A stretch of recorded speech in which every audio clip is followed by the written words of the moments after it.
Muy buenos días. Retomamos nuestra serie Dies Academicus, Pensar la Universidad hoy, después de la interrupción obligada por la DANA.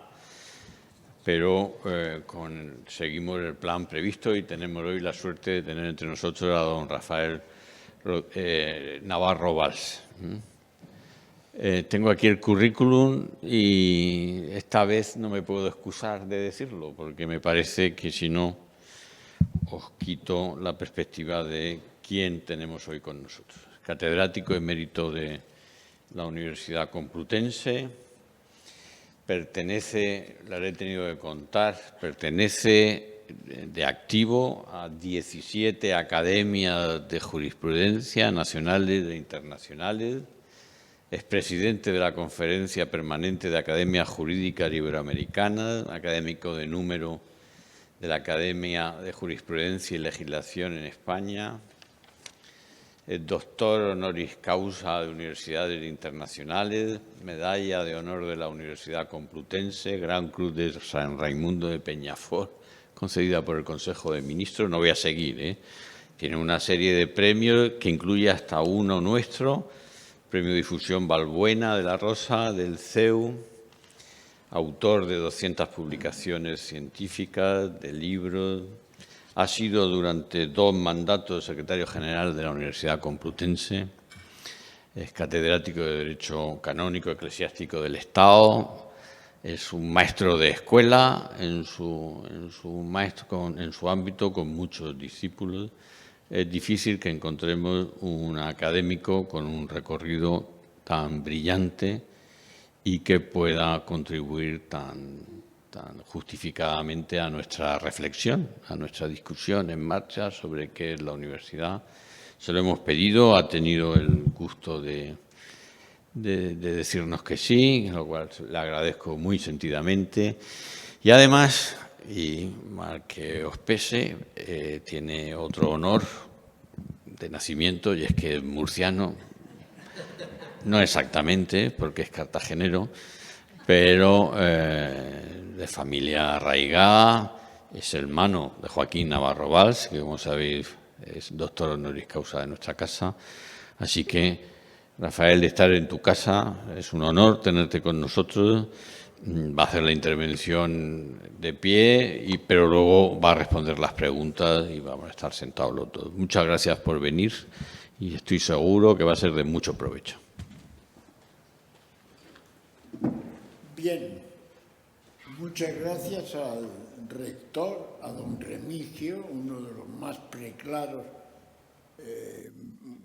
catedráticos de Derecho Canónico, académico correspondiente de la Real Academia de Jurisprudencia y Legislación de España, y a todos ustedes que están y aquí nos acompañan. Al escuchar al señor rector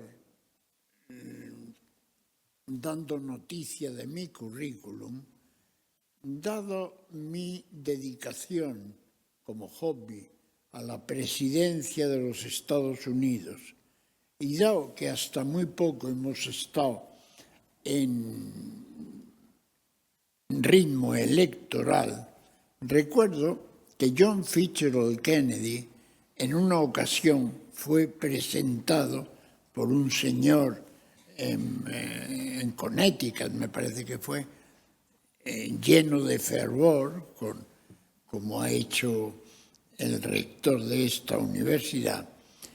Y cuando empezó a hablar John Fitzgerald Kennedy, dijo: esa es una presentación que entusiasmaría a mi padre y mi madre incluso se la creería. Pues esto es lo que ha pasado aquí. Y bueno, yo tenía dudas de si iba a hablar ante alumnos, ante profesores, pero he visto que todos ustedes son colegas, todos teenagers, y por tanto a algún filósofo o alguien al que me referiré, a lo mejor no son estrictamente de su pandilla, por así decir, pero Yo he pensado en este tema de la deontología y el profesorado universitario por dos razones. La primera, porque todos ustedes han pasado por el filtro de muchos profesores en la universidad que estudiaron y que nos enseñaron, con mayor o menor fortuna, las pautas básicas de la función docente. La segunda razón, porque tenemos nuestras ideas personales acerca de los que debieron ser nuestros maestros universitarios y lo que en realidad fueron. Con estas dos premisas comenzaremos, esperando que no dure la hora que me han dado o las 3/4 de hora. Hace años un rector de la Universidad de Harvard, llamado Derek Bok, todos ustedes han estado en Harvard, ¿no? Tienen cara todos de haber estado en Harvard. Bueno, decía que era necesario y acuciante en la universidad la enseñanza de la ética para los profesores. Últimamente, algún académico de número de la Real Academia a la que pertenezco decía que es posible que no exista hoy en las sociedades avanzadas un asunto que tenga mayor trascendencia que la de recuperar, restablecer e implantar referentes éticos en el quehacer de los ciudadanos que desempeñan pública o privadamente funciones de responsabilidad docente. Naturalmente, ni Bock ni Martín Mingarro, que era el decano de los abogados de Madrid, son unos 70.000, creo, ¿no? No sé, eran originarios de lo que decían, porque muchos años antes Platón ponía esta pregunta en boca de Menón. ¿Me puedes decir, Sócrates, ¿es enseñable la virtud o no lo es, sino que solo se alcanza con la práctica?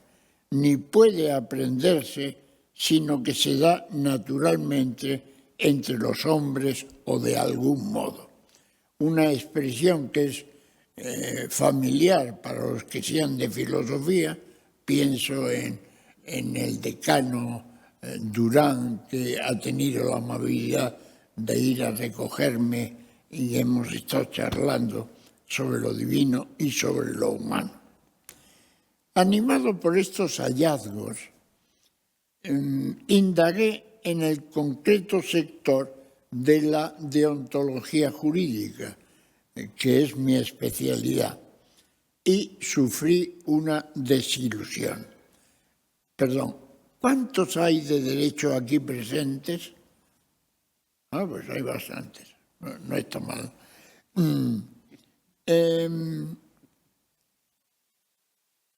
Efectivamente, tuve una desilusión porque en los manuales de deontología jurídica se trataba de la ética judicial, de la ética de los notarios, de los registradores, de los secretarios de juzgado, letrados del Consejo de Estado, pero no de los profesores de universidad. Algo así como si vagamente se diera una cierta desesperanza en que los juristas docentes pudiéramos alcanzar los estándares éticos mínimos. Al final me consolé pensando que tal vez la laguna fuera debida a que se nos incluía entre los docentes sin adjetivos. Y efectivamente, en este sector más amplio, el de la docencia, Sí que existe una estimable bibliografía sobre los reflejos éticos y deontológicos de la función docente.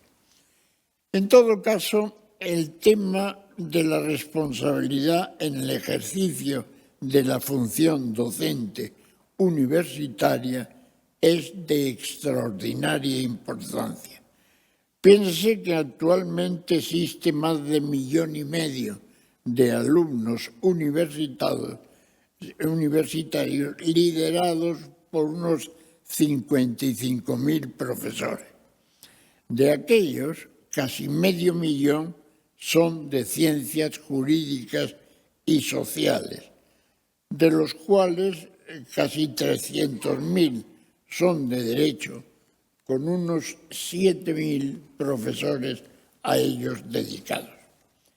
Estos datos adelantan ya la importancia de que los docentes nos dediquemos con competencia, ética y responsabilidad a las enseñanzas de nuestra disciplina.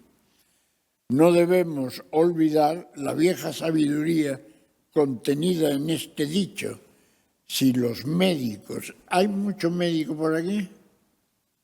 ¿O no hay médicos? ¿Hay de la docencia? Hay facultad de medicina. Hay facultad, han salido huyendo. Seguramente. Sí, dicen que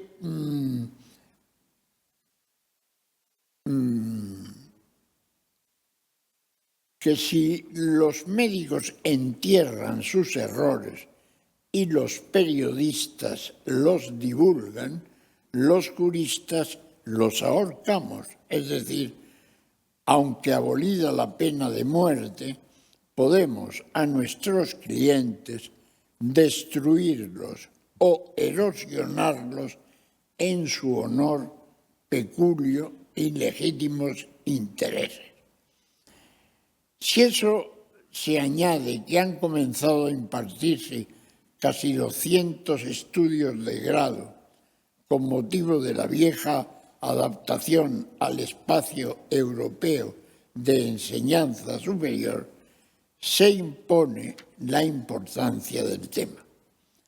No puede además olvidarse el altísimo porcentaje de fracasos que existe en las carreras universitarias, lo que plantea una cuestión inicial: ¿cuáles son las causas de ese desastre docente? Antes de empezar a recorrer los distintos tramos, recuerdo que en la Universidad Complutense yo tenía un amigo que le llamábamos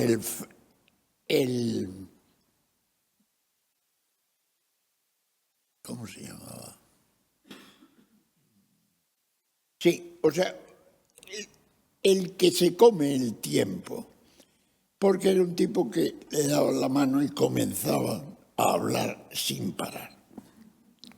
En una ocasión fuimos invitados a casa de unos jóvenes docentes que acababan de tener su segundo hijo. El primero de ellos, que era una chica de unos 4 o 5 años, comía con nosotros porque la chica au pair era su día de vacaciones. Mi amigo, desde que abrió la puerta, comenzó a hablar como un loco. Durante la comida hablaba y hablaba, hasta que se oyó un sollozo de la niña que decía: mamá, que se calle ese señor. Pues esto es lo que pueden ustedes decirme si a mí se me va la mano o la lengua. Tal vez la etimología de la palabra alumno pueda proporcionarnos alguna pista. Alumno viene de alere, alimentar, y significa alimentado. De ahí que a la universidad se le haya llamado alma mater, madre que alimento o nodriza. No madre del alma, como algún alumno me decía, alma mater, madre del alma, sino madre que alimenta. Y a su vez el término sabiduría, que es lo que damos para la alimentación de los alumnos, es un vocablo que procede de sapiencia, ciencia sabrosa. Y sucede que con demasiada frecuencia ni los profesores alimentamos con la ciencia necesaria a los alumnos, ni sabemos hacerla atractiva. Lo cual, entiéndeseme bien, no es un mal generalizado. La verdad es que mirando a la universidad y estudiándola de cerca, existen dos universidades en cada universidad. Una, la que el italiano Mario Lozano llama la Universidad de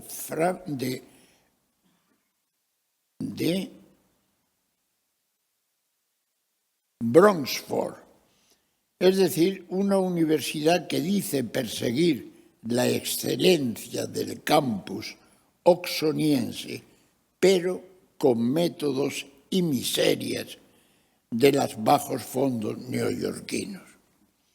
Una universidad que malévolamente, más que enseñanza universitaria, lo que imparte en realidad es una formación secundaria continua. Una universidad que malévolamente se ha descrito como un conjunto de departamentos unidos por la red de calefacción, que es la única cosa que al parecer les une. Pero junto a esta universidad esperpéntica, en el cual la docencia tiene poco interés porque la ANECA nos exige mucha investigación, en esta universidad esperpéntica hay otra universidad que pudiéramos llamar la universidad sumersa, la universidad sumergida, en el cual una minoría de profesores se toma en serio su labor y a cuyo encuentro salen algunos alumnos que trabajan al margen de papeletas y de exámenes. La suma de ambas mayorías produce un pequeño colectivo que permite que ese enfermo crónico, que es la Universidad Española en su conjunto, no llegue nunca a morir. Por eso se trataría de infundir en esa universidad patética sangre arterial procedente de esa minoría que tiene una ética tanto en la función docente como en la función discente.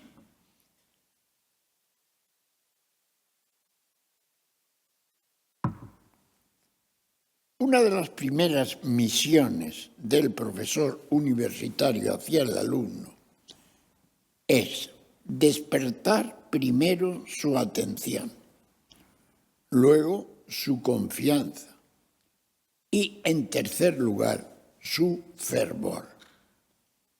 Una facultad, en este caso pongo la de Derecho, esto es verdaderamente importante porque la elocuencia, la palabra, en su sentido más noble, es una herramienta de trabajo vital para el futuro jurista.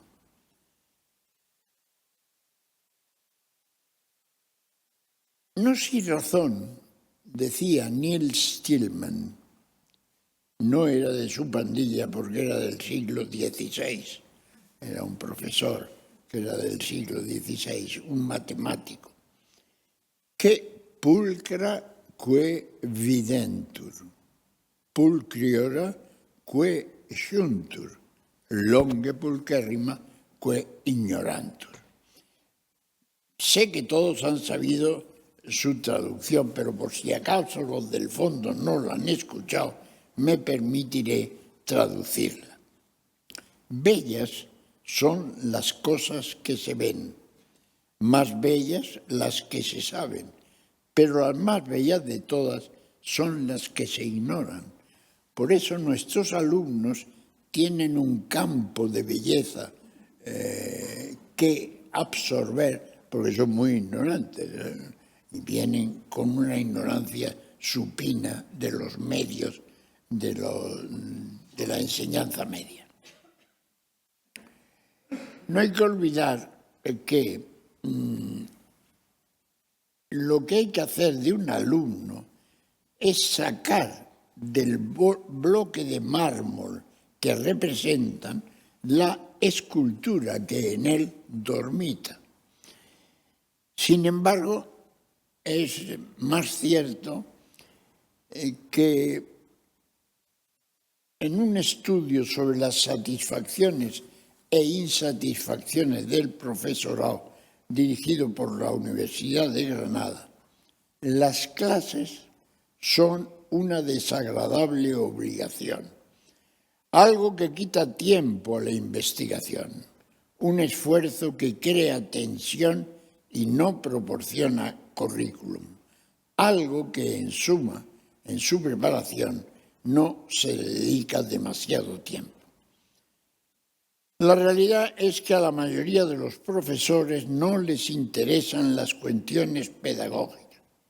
Por contraste, cada vez más se insiste en la cualificación docente antes que investigadora que han de tener los universitarios.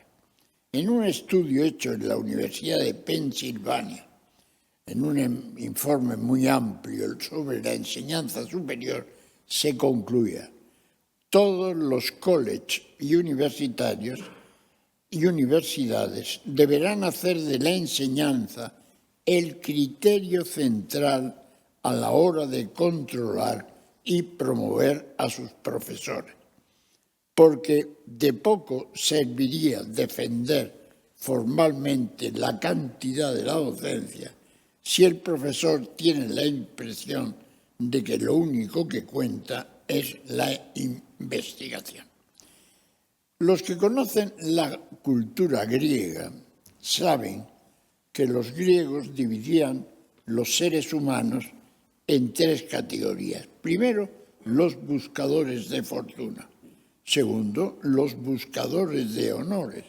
Y tercero, los buscadores de sabiduría, de conocimiento. En el primer grupo incluían a los comerciantes que cada 4 años acampaban en la llanura que separa Elis de Elea, llanura que todos conocen los que han ido por Grecia. Y el segundo, los atletas que en ese escenario competían por el laurel de la victoria. Y en el tercero, en opinión de los griegos, el más noble e importante, a quienes acudían desde todos los confines del mundo para presenciar las pruebas, es decir, a aprender. Y en este empeño, valga como obiter dictum es una expresión que no es taco ni nada, pero que utilizamos los juristas para decir, cuando uno va siguiendo la exposición y hace un recodo para explicar, eso se llama un obiter dictum, ¿no? Pues dígase como obiter dictum que los profesores debemos convencernos de la verdad de este aserto. El arte de aburrir consiste en explicarlo todo. Por eso suele decirse que los profesores novatos enseñan lo que no saben. Su maestro le dice, tú explica el programa, y el tío se lanza sin parar, después de haber chillado, usted cállese y tal, a explicar todo lo que no sabe, pero que le dura un tiempo. Los menos jóvenes solo explican lo que saben. Sin embargo, los profesores maduros explican solo lo que es útil. Eso se corresponde con aquella famosa tripartición entre que el profesor es Sancho el Bravo cuando empieza, un tipo, no se me mueva nadie, tal. Sancho el Fuerte cuando vaya creciendo. Y cuando llega ya a su madurez es Sancho Panza, como no podemos decirlo del rector que es muy maduro, pero alguno de ustedes nota que ya tiene una cierta panza. Intentar explicar todos los matices de las cosas, aparte de que no siempre se saben, produce un tedio mayúsculo en el oyente. No podemos convertir las clases en cementerios donde miran fijamente con su ordenador y bostezan también lo suyo. Es necesario enseñar los principios de las cosas, porque la verdad tiene unas raíces profundas, los grandes trazos que bosquejan el cuadro, en este caso del derecho. Lo que intento aquí, intentar convencerlos, es que no puede anclarse nuestra explicación en lo que llaman los juristas norteamericanos el Blue Sky Law, el derecho, la enseñanza en el cielo azul, sin descender al tema directo de la práctica. Recuerdo que en un pleito que se ganó por encontrar un antecedente oportuno, el abogado de la parte perdedora comentaba: no se es buen jurista solamente, y podía aplicarse a las otras ciencias, por los conocimientos que se poseen, sino saber dónde hay que buscar. Nosotros no hemos sabido buscar y hemos fallado en lo esencial. Otro tema importante en la deontología docente es la humildad intelectual. Como se sabe, el profesor de universidad, sus honorarios son exiguos. Sin embargo, entre las muchas compensaciones que le retienen en la universidad, habrá una que no todo el mundo puede tener. No existe en la tierra personas que puedan durante una hora dirigirse a cientos de estudiantes lanzando su verdad. No existe. ¿Por qué vienen tanto a la universidad cuando los invitamos a gente ajena? Porque normalmente les escucha su mujer o su marido o el consejo de administración. Pero eso de tener cientos de alumnos, pues es como un soplo de area freda, es como un soplo de area fresca en el ambiente muchas veces enrarecido. Y es que todos necesitamos señores. Eso es muy típico. Todos necesitamos señores. Y a mí me ha traído un taxista que me hablaba de caballero continuamente, hasta que me confesó que solo hace 3 semanas que llevaba el taxi. Y por eso me hablaba de caballero de un modo asombroso. Pues señores,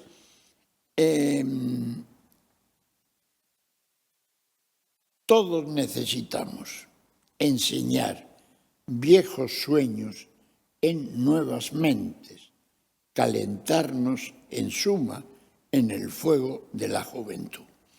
Esto no lo decía un filósofo, sino un autor de novelas negras que se llama John le Carré.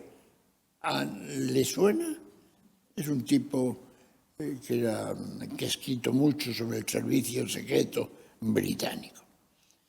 En todo caso, es verdad que la continua y casi siempre muda atención de centenares de alumnos, unidos a la modesta tarea creativa de la investigación y publicación de trabajos con mayor o menor influencia en el profesorado universitario, produce una cierta soberbia intelectual.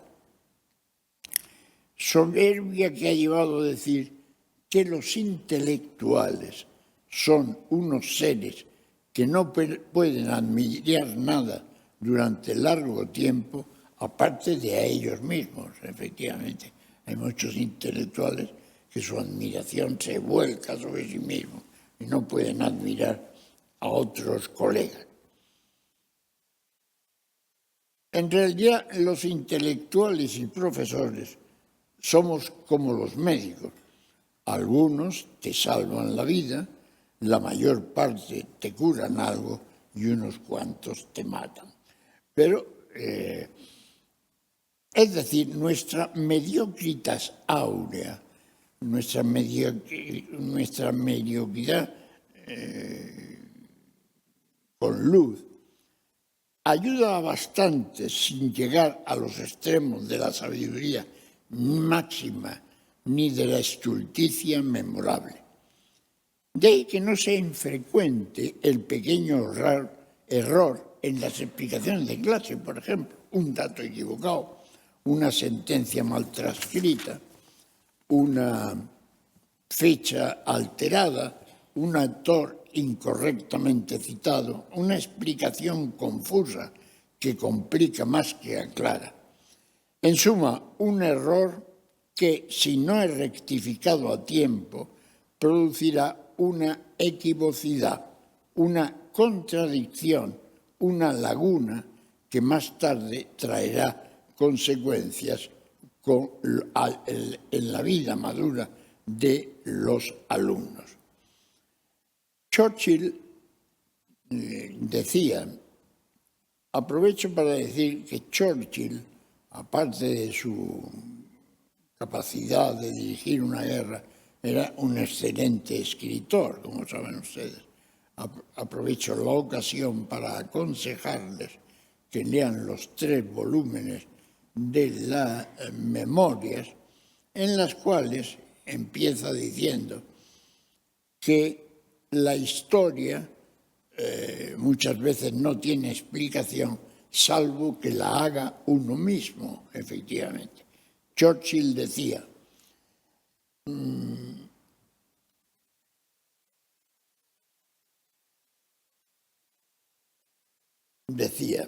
¿qué decía? A veces he tenido que comerme mis propias palabras y he llegado a la conclusión de que es una dieta muy nutritiva. Los profesores a veces tienen que comerse su propia palabra porque ha habido un error y tranquilamente rectificar. ¿Cuánto tiempo nos queda, querido amigo? No, pero 5 minutos, ¿no? Muy bien.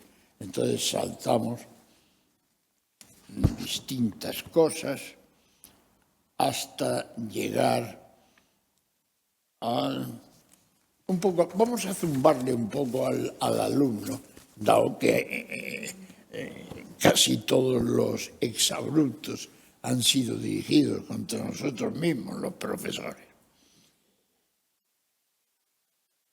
Suele olvidarse que la negligencia y la mediocridad no es exclusiva del estamento docente. Por ejemplo, copio noticias de prensa. Joven atropellado en el anonimato de una fiesta universitaria. Campus en penoso estado.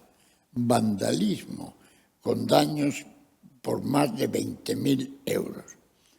También entre el alumno tiende a sustituirse lo que se ha llamado el amor al saber por el amor al saber a qué atenerse.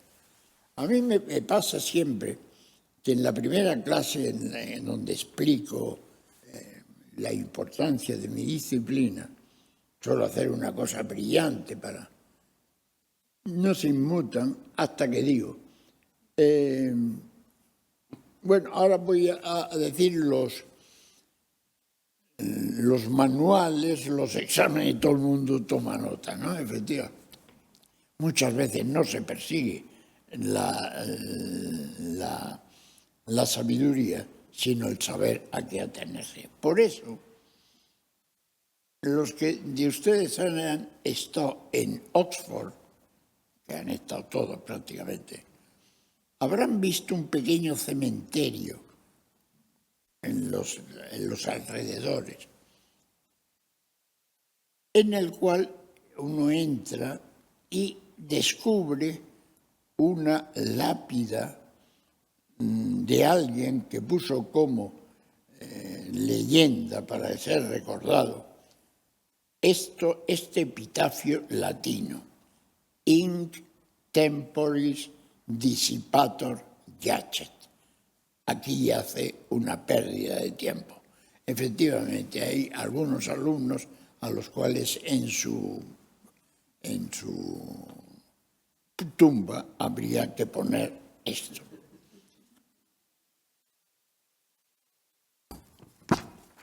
Y vamos a dedicar los últimos minutos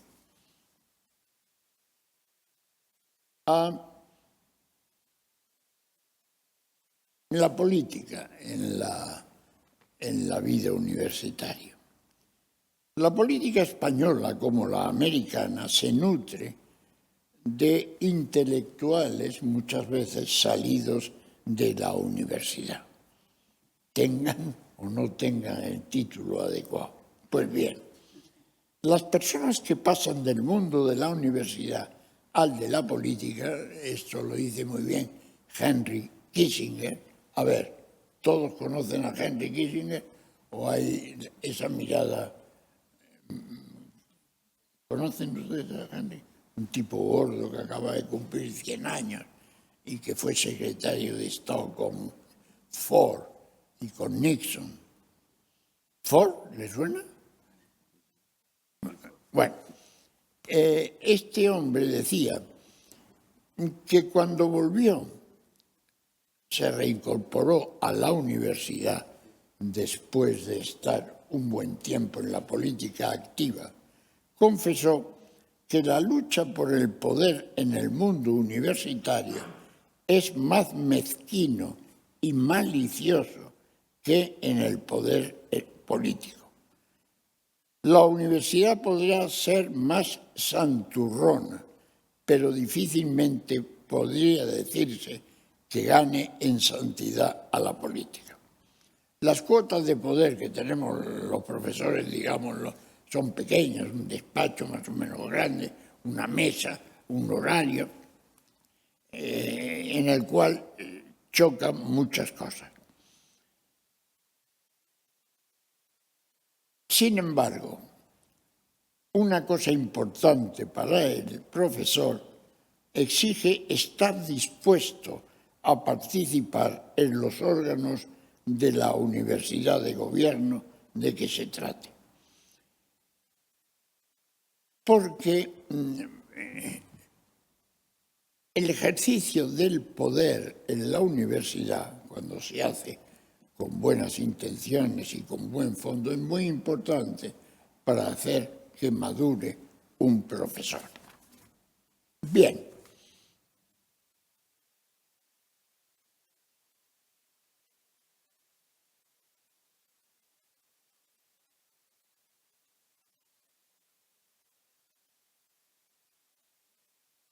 En la confrontación Carter-Reagan, ¿Carter? Un tipo que tiene 100 años y que no se muere. Yo tengo escrito ya el obituario que me pidió El Mundo, cuando lo metieron por primera vez en cuidados paliativos, que fue hace 4 años, un obituario enviado a toda velocidad que se nos muere. Y no se muere. Entonces, cuando se muera tendré que el obituario manejarlo. Es una gran persona. Pero en la confrontación Reagan contra Carter, lo que llevó a Carter al poder fue el buen humor. Una frase que le hizo ganar muchos votos a Reagan fue este: recesión es cuando se arruina el vecino, depresión cuando el arruinado es uno mismo, y recuperación cuando no es elegido, cuando el que no es elegido es Jimmy Carter. Es decir, que la honradez es la mejor política en la universidad. Un docente sin escrúpulos parece a veces ganar en libertad de acción, pero a la postre, sembrar la confusión, demorar las decisiones, esquivar las preguntas, torcer los hechos y manipular las cifras, todo eso resulta un boomerang. En definitiva, y para concluir, lograr que las convicciones de moral social se conviertan de hecho en moral positiva, insuflar luego en esta la opinio juris, indispensable para dotar a sus exigencias éticas de relevancia jurídica, es tarea importante de los juristas y por ende de los que enseñan los discentes, el sentido de la milenaria tradición jurídica dicha por Ulpiano, que es aplicable no solo a los juristas, sino a todos. Aquella que decía, honeste vivere, alterum non ledere, sum cuique tribuere. Todos han entendido. Usted es de derecho, ¿no? Ah, no, lo he entendido. Ah, muy bien, muy bien. Pues esto es lo que el mensaje que yo modestamente, resucitando a un romano de hace siglos, vengo a transmitir hoy. Lamento que sea un día de sol tan bueno que ustedes podrían estar tranquilamente en la hierba y no escuchando aquí a un ser humano que se descuelga de Madrid a soltarles unas cosas, pero para mí ha sido un honor ser recibido en esta universidad de la que mi hermano, que en paz descanse, fue honoris causa. Por cierto, voy a contarles una anécdota, no tiene nada que ver con lo que estamos diciendo, en la cual el triángulo son Juan Pablo II, mi hermano Joaquín y yo mismo. Un día, pasando por Roma, le dije a Joaquín, oye, yo quiero ir a la misa del Papa. Era un oratorio pequeño, el que no era Santa Marta, que tiene ahora el Papa Francisco. Era un pequeño, donde cabían unas 15 personas. Cuando llegamos, Juan Pablo II llevaba ya una hora de oración, arrodillado, llevando a la oración pequeños mensajes que le enviaban a través de su secretaria, gente angustiada, que se cure mi hijo, que mi nación prospere y tal, lo llevaba a oración. Al acabar, era en la víspera en que él había sido invitado por Václav Havel, conocido, de Checoslovaquia, para visitar ese país que acababa de salir de la revolución del terciopelo, porque no hubo muertos, ¿no?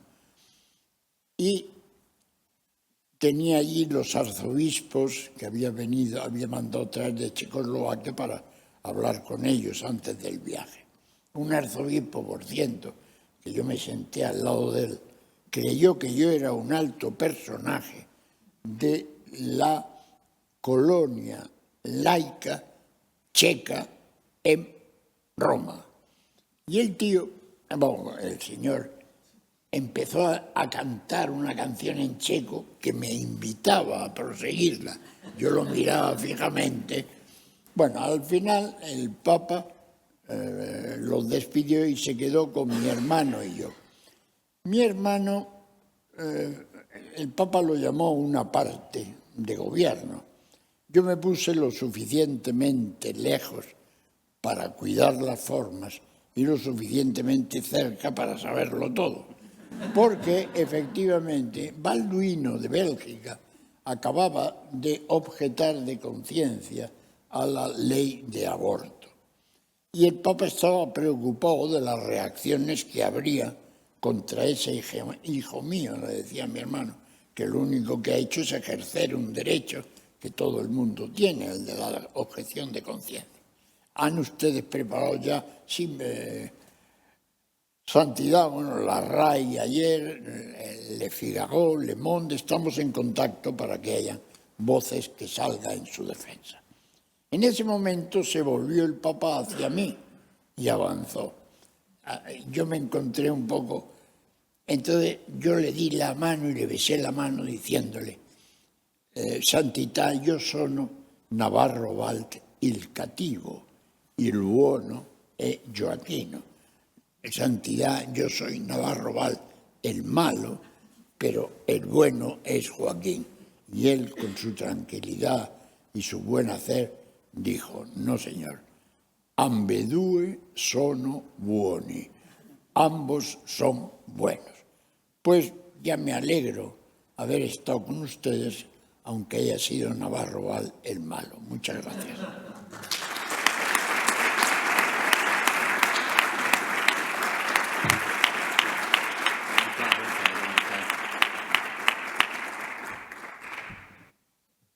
Pues muchas gracias, don Rafael. Ha sido un placer escucharle. Y ahora acostumbramos a hacer preguntas. Y además hay una costumbre que no crea que la ejercemos hoy porque está usted aquí, y es que nuestro catedrático Remigio tiene el primer turno. ¿Así? Tiene encomendado desde... Pues nada, tú dirás. Bueno, buenos días, don Rafael. Muchas gracias por su conferencia. Creo que nos ha hecho pensar. A mí me gustaría, pero no lo voy a hacer, me gustaría preguntarle por cuál es el futuro de la universidad. Perdón, pero eso sería objeto de 3 o 4 conferencias más. No lo voy a hacer. Pero sí voy a hacer una pregunta desdoblada. Pensando en los profesores de universidad jóvenes, ¿qué les diría usted para que ellos pensaran que vale la pena dedicarse a ser profesores de universidad cuando pueden ser grandes abogados, ganando más dinero y más prestigio, grandes médicos, grandes periodistas, publicitarios, dentistas? Es decir, esta sería una pregunta. ¿Qué es lo que resulta atractivo para usted de ser profesor universitario? Y luego, la segunda parte de la pregunta, para los profesores que por lo menos no somos jóvenes, sino que ya estamos entrados en edad y en carnes, ¿cuáles serían los requisitos o cuál sería el perfil de un maestro? Yo sé que San Mateo 23 dice que no os dejéis llamar maestros, porque solo es vuestro maestro y todos somos hermanos, pero ¿cuál sería el perfil de un maestro en la universidad? Porque yo personalmente pienso que hacen falta maestros en la universidad que tiren del carro y que vayan adelante. Muchas gracias. A esto segundo diré que un maestro, aparte de tener la ciencia necesaria que le sirva como sustratum, tiene que tener un corazón amplio. Solo es digno de ser amado aquel que ama. Es decir, que a los alumnos, que muchos pueden ser nuestros nietos, bueno, mi nieto, no ustedes que son teenagers, todos ellos, hay que estar con ellos, acompañarles en sus cuitas, estar disponible. Es decir, que tiene que valorar la importancia de la investigación, pero sin descuidar la importancia de la docencia, esa labor maravillosa que antes hemos descrito como sacar una escultura del brazo, del trozo de mármol que en él dormita. Todos tienen. ¿Y la primera cuál era?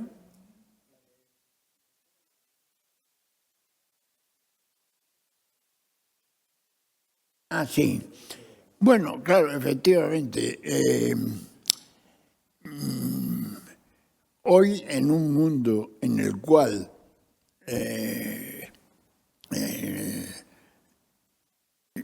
el confort, que va unido muchas veces al dinero, se consigue más fácilmente en un gran bufete, en un gran cirujano,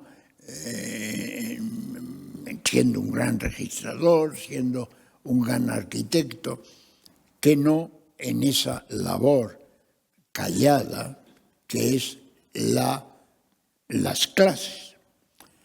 Entonces, eso no podemos exigírselo a todos, pero sí a ese núcleo que hemos dicho que está lejos de esa universidad de Bromford, esa universidad que quiere ser como Oxford, pero con métodos del barrio bajo neoyorquino, que está lejos, pero que está tendiendo la mano junto con un grupo de profesores que le siguen. ¿Eso significa que ha de ser mártir?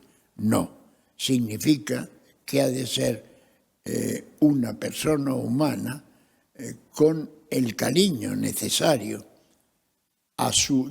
yo les puedo a ustedes confesar que ya a mi edad joven de 50 y tantos años, eso es lo que usted...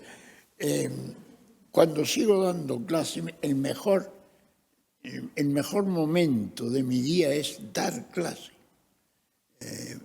Pero dar clase haciendo atractivo, teniendo en cuenta que esa ignorancia, que es la cosa más bella que hay porque hay que rellenar, es de un esfuerzo diario. Por tanto, yo creo que compatibilizar la sabiduría con el amor y ser de esa minoría que ayuda a que esa gran mayoría siga siendo una línea de fuerza que honre a España y a los universitarios españoles. Muchas gracias. ¿Sí? Bueno, muchísimas gracias por sus reflexiones. Soy Susana.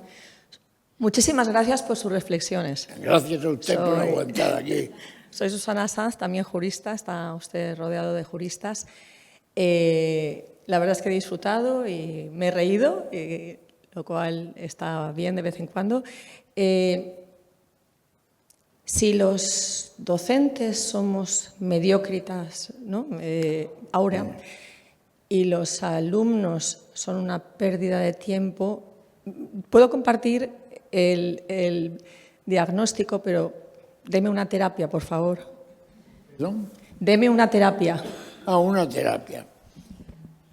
A mí me hizo mucha gracia que estando en Roma, no hace mucho tiempo, vi un graffiti, era mayo, junio, saben que en Italia los exámenes son todos orales.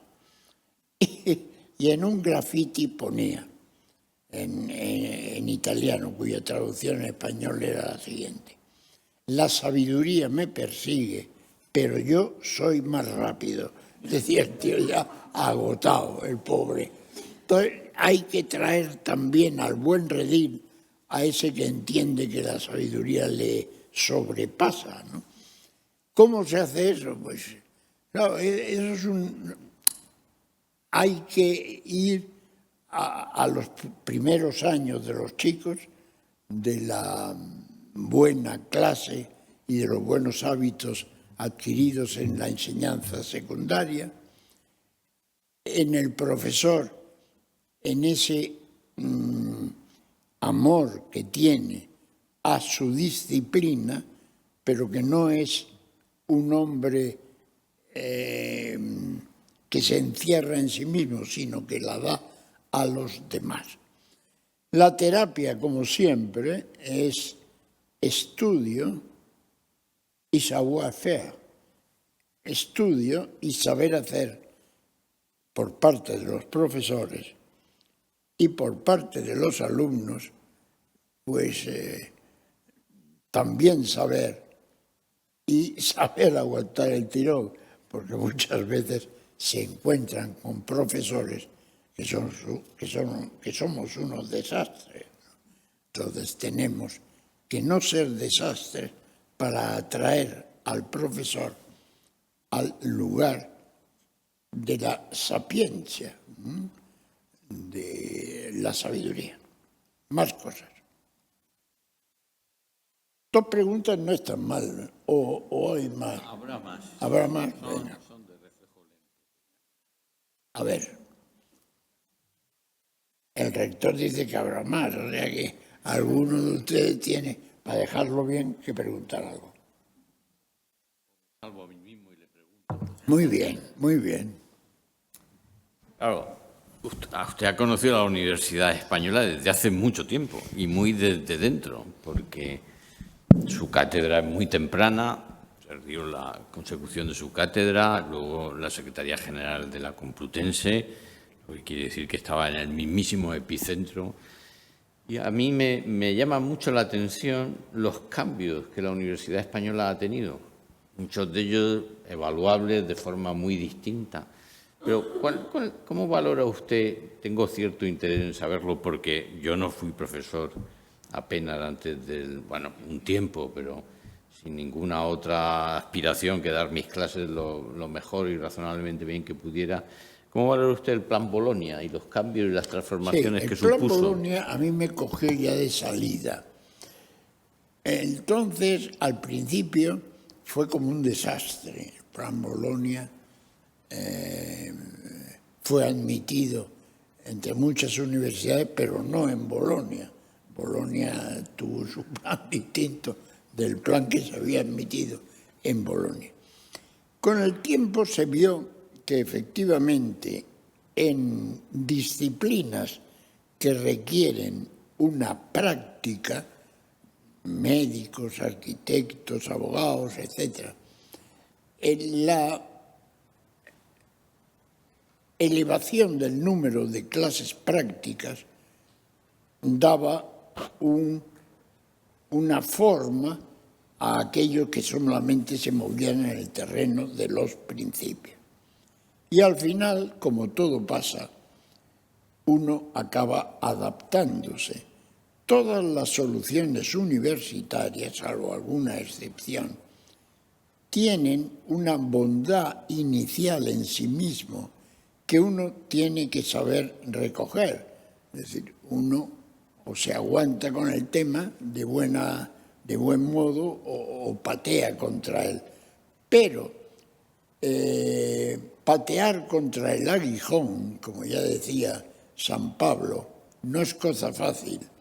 Por lo tanto, uno, si lo encuentra mal, debe de seguir luchando, pero tiene que adaptarse. Por eso, el Plan Bolonia es un plan difícil, porque lleva a los profesores a dar muchas clases en un día, ¿no? ¿O cómo es eso? A mí cuando me invitan a seguir dando clases, me dice, tienes de 11:30 a 2 sin parar. Tienes que dar varias clases, ¿no? Bueno, uno tiene la ventaja de que al profesor se le obligan a dar más clases y tiene ventaja para el alumno que tiene mayores prácticas. Yo creo que generalizadamente hubo por parte de los profesores una reacción contra el plan. A los chicos les da igual porque es lo único que han conocido. Pero con el tiempo han reflexionado, viendo que tal vez tiene virtudes. Y más que quejarse de los defectos que hay que seguir, bueno, pues ha cogido las virtudes y el tema de Bolonia llevará para bastante tiempo. Por lo menos hasta que la Universidad de Bolonia haga propio el plan que aprobó pero que no recogió. Eso es lo que puedo decir. ¿Usted es partidario del plan de Bolonia o no? Vamos a ponernos aquí, porque usted es un maestro. Pero antes quería preguntarle por su opinión, porque seguramente no lo ha conocido, o sea, toda su carrera se ha hecho sin que hubiera agencias nacionales de evaluación de la producción científica, y seguro que ha observado el impacto que la creación de esas agencias producía en un sistema universitario en el que al menos no faltaba reputación social para el profesor universitario. No sé yo medir ni cuantificar, porque no tengo perspectiva suficiente, usted sí la tiene, si el profesorado hoy es mejor o igual o peor que era en la universidad pre-Bolonia, pre-agencias de evaluación, pero sí sé evaluar que el prestigio público y la reputación social del profesorado universitario está hoy en niveles parecidos a los de los profesores de enseñanza media y si no eran catedráticos en el sistema antiguo, ¿no? ¿Qué impacto le parece que han tenido las agencias? Vamos a ver, está usted hablando con un partidario de la suave dureza para el profesor universitario, porque yo soy un catedrático pata negra, es decir, aquellos que tuvimos que hacer una oposición que tenía 6 ejercicios y que duraba 2 meses, o una cosa así. Era una oposición, lo digo para que a usted le suene, en el que el primer ejercicio era hablar de uno mismo, y entonces podían hacerle una trinca los demás, diciendo, mientes como un bellaco, porque tú no sé cuánto has plagiado y un falló. El segundo era tu visión de la disciplina. Yo no tenía que presentar un mamotreto notable, que era la memoria. Tercero era un ejercicio que llevaba a la muerte a muchos opositores, porque era... No, el tercero era una lección magistral. Uno había metido en su programa una lección que él se había preparado durante 3 años, ¿no? Y era una lección que no era tanto para alumnos cuanto para los más sabios que tenía delante. A ello se llamaba la lección magistral. El cuarto ejercicio era el de la encerrona, que era de la encerrona se llamara porque tú salías como un cabestro, te ponías en la mesa, sacaban unas bolas y elegían el tema que tú en 3 horas tenías que, en un sitio encerrado y aislado, tenías que desarrollar. Algunos se ha encontrado desvanecido, eso que parece tan fácil. Otros chocaban mucho en ese tema, porque hablar 1 hora presentándote un tema teniendo 3 horas antes no es fácil. El quinto ejercicio era un comentario de texto, o en inglés o en español, en mi caso era en latín. De texto en latín, una decretal, ¿saben ustedes lo que es una decretal? Mira, fija, era como legislaban los viejos pontífices que cuando emitían una ley le llamaban decretales. Y luego al final, al principio de la oposición, te habían dado 30 temas, que tú habías tenido que prepararlo durante toda la oposición y al final ellos elegían un tema y tú hablas. Claro, había algún asno que se colaba, porque tenía mucha influencia, pero no era fácil que los asnos se colaran en una oposición pública de 6 ejercicios con un nivel alto. Hoy día ese nivel se presupone, como en la mili. Uno envía unos libros, hay unos tipos que a lo mejor no son de tu propia disciplina. Yo tengo 2 alumnas que les tocó un tribunal para evaluarla, que eran todos de ciencia de la educación. Yo le escribí a la jefa de la... Digo, hombre, mire usted, páselo a un sitio por lo menos que haya españoles, no que haya juristas. Efectivamente, se ha potenciado tanto la investigación que la gente tiembla cuando en las universidades que lo tienen, dan esas calificaciones secretas de lo que opinan de ti los alumnos. ¿Eso sigue existiendo? ¿Aquí también? ¿Y es secreto o es público? No, público no. Es accesible para el interesado. Para el interesado solo. Pero los otros no saben si te han dicho que eres... No, salvo que seas el vicerrector del profesorado. Ah, que ese se lo conoce todo. Tú eres de ordenación académica. Difícil tarea, porque tener encima tíos que te piden cátedras y no sé cuánto, que no sé qué es duro. ¿Y esto a qué venía? No, lo de Bolonia. Bueno, pues yo creo que ahora la evaluación... Las agencias de evaluación. Sí, las agencias de evaluación es una cosa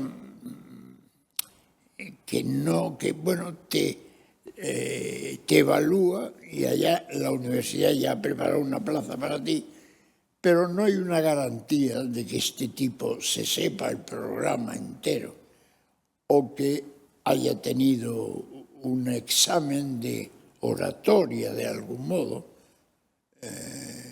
Por eso yo soy partidario de las viejas oposiciones, pero caso yo soy un tío partidario porque he vivido en ellas, ¿no? Creo firmemente que efectivamente aquellos profesores salían mejor preparados que los actuales por evaluación. Pero hay que adaptarse a la evaluación.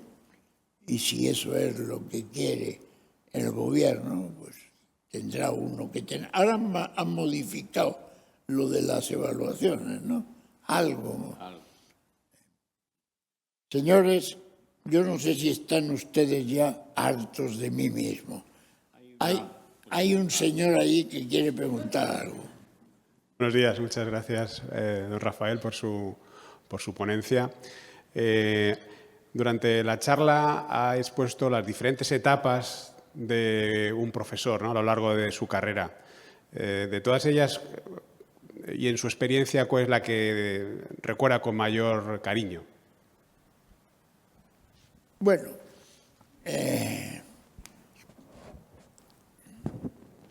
quizás yo no fui Sancho el Bravo, porque yo fui catedrático habiendo dirigido antes 4 colegios mayores. No me notan ustedes que estoy como un poco raro. Es que 4 colegios mayores, uno en Murcia, otro en Navarra, otro en Zaragoza y otro en Madrid. Y me tenía muy habituado al trato con alumnos.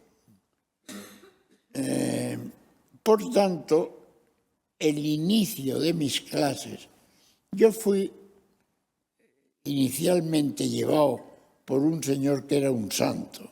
Para que yo pudiera preparar la oposición, él daba todas las clases, incluidas las prácticas, para que yo tuviera tiempo para preparar. Esos primeros años para mí fueron fáusticos, en el sentido de que lo pasaba bien. En la segunda etapa suele coincidir con la etapa en la cual, si eres un poco, te gusta la política o tienes algún cargo universitario, con lo cual tienes más el ojo en el cargo que en la docencia. Y aunque en la Complutense tanto el rector como el secretario general, que era yo, teníamos dispensa de escolaridad, yo por lo menos no renuncié hasta que me di cuenta de que no podía seguir adelante así y al final renuncié. Por lo tanto, esa segunda etapa es una etapa más convulsa porque uno tiene que normalmente, o puede, o director de departamento, tienen otras cuestiones unidas a la docencia, pero menos.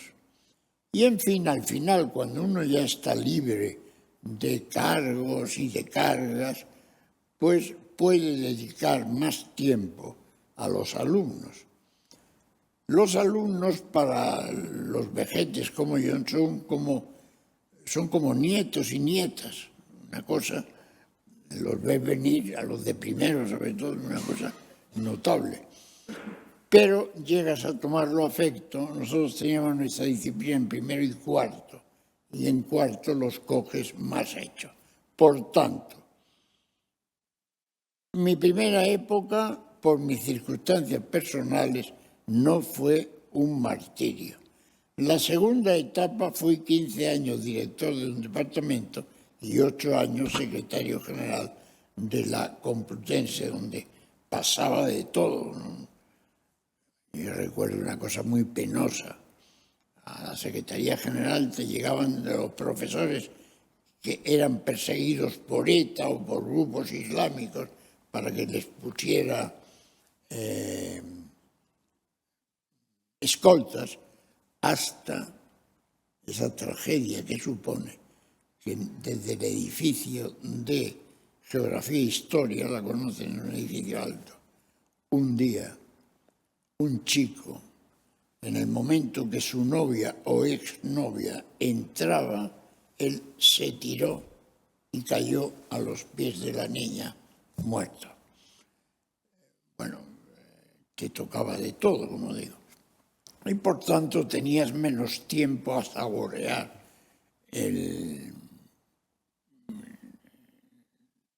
la docencia, que yo creo que es la clave del profesorado. Es importante investigar, desde luego, pero investigar puede uno hacerlo en cualquier empresa. Es importante investigar y sobre todo es vital, porque si no investigas la ANECA no te da. Y en la tercera etapa es una etapa más sosegada, donde la vida se ve ya de una perspectiva menos luchadora, ¿no? La tercera etapa fue probablemente la más significativa. Eso no quiere decir que usted la tercera etapa. ¿En qué etapa está? ¿En la segunda, al principio de segunda? Claramente en la segunda. Pues usted tiene que en la segunda echar el resto y convertirla en el amor de su vida. Muchas gracias por su asistencia, ¿o no? La pregunta es el vicerrector de la Ordenación Académica. Ah, adelante. ¿Quién es él? No, el que le ha preguntado. Al que Ah, le ha usted. yo creí que el vicerrector... El profesorado. Este es de profesorado. Pues antes Ordenación Académica tenía profesorado y ahora se han separado. Entonces, usted tiene más tranquilidad porque ¿qué tema lleva? Habiéndole quitado el profesorado. No. El rector. Pregúntaselo al rector. Es que es un vicerrector tan polivalente Es un polivalente. que es casi un líbero. O sea, está ahí para... ¿Recuerda usted la figura del líbero en la antigua? Pues líbero. está ahí para lo que haga falta y lo hace todo muy bien, muy bien. Eso sí, nadie sabe muy bien qué hace. Diga que no. ¿Más cosas o no hay? Porque los tipos... Sí, Remigio quiere. Otra. A ver, aprovechando que usted es el vicepresidente de la Real Academia de Jurisprudencia y Legislación y el presidente de la Unión Internacional de Academias Jurídicas Iberoamericanas, y aprovechando de que realmente junto con cada titulación hay muchas reales academias de farmacia, de medicina, de tal, de cual, ¿no cree usted que debería de intensificarse más las relaciones entre las reales academias con las universidades? Digo lo que yo pienso. Esa es una vieja lucha que se expresa muy bien en la pregunta inteligente que usted ha hecho. Es una vieja lucha que tenemos los que estamos en las academias.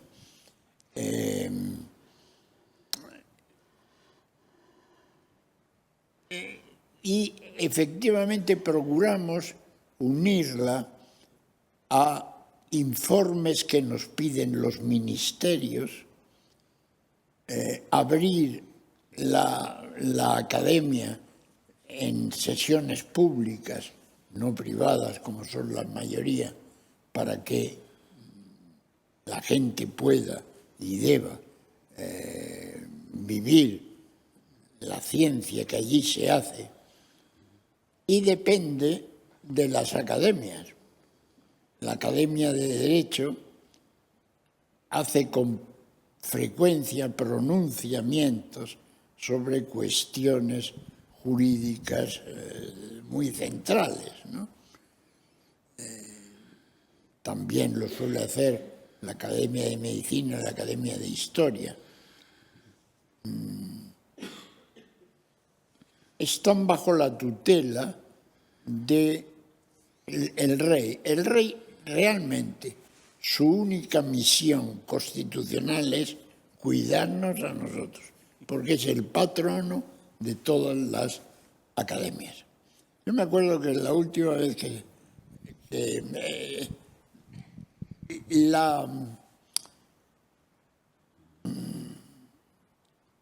el inicio se hace en un solo acto de todas las academias.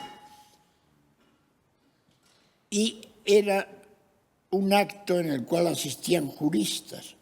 Yo le dije a su santidad, no, a Felipe VI, Majestad, usted acaba de venir de la de farmacia.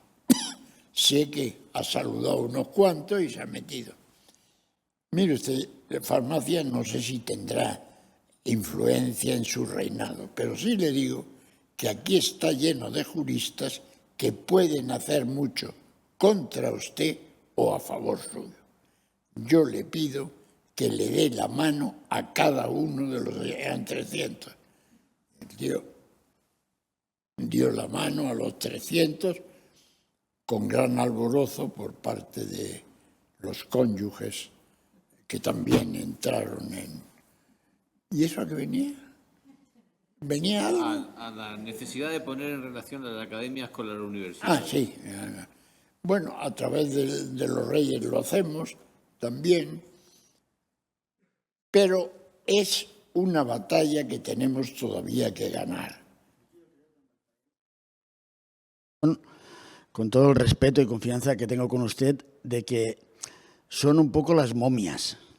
¿Somos momias? Sí. Sí. Es decir, ¿verdad? Es decir, da la sensación de que son la gente que han llegado ya al final y entonces la vida va con tanto ímpetu y donde uno ya tiene 50 años y ya casi es material desechable, que claro, cuando estamos hablando de una persona de 70 o de 80 años, pues ¿qué me va a decir o qué va a explicar para un plan de estudios o para hacer cualquier informe sobre la realidad? Sin embargo, esas personas, primero, no son de 80 años, porque cada vez más los jóvenes, es decir, los jóvenes de 60, 50, van accediendo. En segundo lugar, se atacan de frente los grandes temas, por ejemplo, el tema de la amnistía, el tema de la inteligencia artificial, el tema de las colonias.